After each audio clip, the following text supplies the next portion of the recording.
ስታቲስቲክስ የሚባለው እንዴት አድርገን መረጃ እንደምንሰበስብ፣ እንዴት አድርገን የሰበሰብነውን መረጃ እንደምናደራጅ፣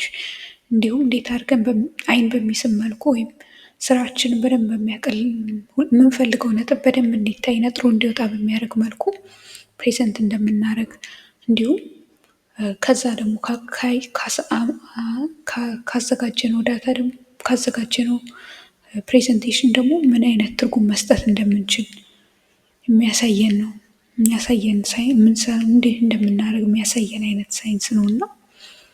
ዳታ ኮሌክሽን ላይ የምናስበው በዋናነት የምሰበስበው መረጃ ከየት የተገኘ ነው፣ እንዲሁም ኳሊቲ ምን አይነት ነው፣ ከታማኝ ሶርስ የተገኘ ነው ወይስ አይደለም፣ እንዲሁም የተጠቀምኩት መሳሪያ ጥሩ አይነት መሳሪያ ነው ወይስ የተሻለ መሳሪያ ልጠቀም ይችል ነበር፣ እንዲሁም የመሳሪያ አቅም ምን ያህል ነው የሚለውን የምናስብበት ቦታ ነው እና አንዴ መረጃውን ከሰበሰብን በኋላ እሱ ጋር የሰበሰብነውን መረጃ አብዛኛው በሰንጠረዥ መልክ እናስቀምጣለን ነው። በሰንጠረዥ መልክ እናስቀምጠው አንዳንድ ጊዜ የምንፈልገውን ነገር ከላይ በኩል እንደዚህ በታይትል ስንጠቅሰው እና የምንፈልገውን ነገር በሮው እና የምንፈልገውን ነገር በኮለም መጥቀስ የትኛውን በኮለም የትኛውን በሮው እንደምንጠቅስ እንዲሁም በአንድ ቴብል እናድርገው ወይስ በሁለት ቴብል እናድርገው ወይስ አንድ ላይ ሁሉም ዳታ ይቅረብ ብለን የምናስብበት ቦታ ነው እና እዚህ ጋራ ከየቦታ የሰበሰብናቸው ሁሉ አንድ ላይ የሚመጡበት ነው ማለት ነው። ከዛ እንደ የሰበሰብነውን ነገር አሁንም ቁጥር ነው በአብዛኛው ቴብል ውስጥ ቁጥሮች ነው የሚኖሩን እና በዚህ ሰዓት ላይ ያለው ቴብሎች ቁጥሮች ስለሆኑ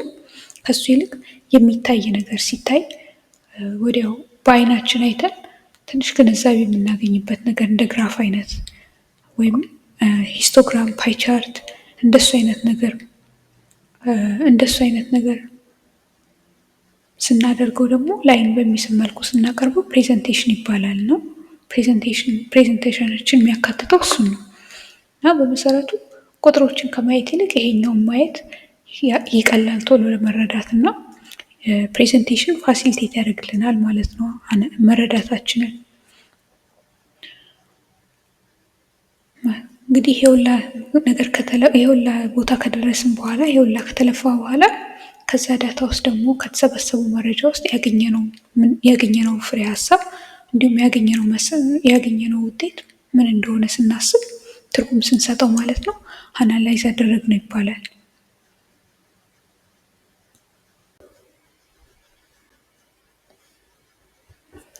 አናላይዝ ካደረግንና ትርጉም ከሰጠነው በኋላ ደግሞ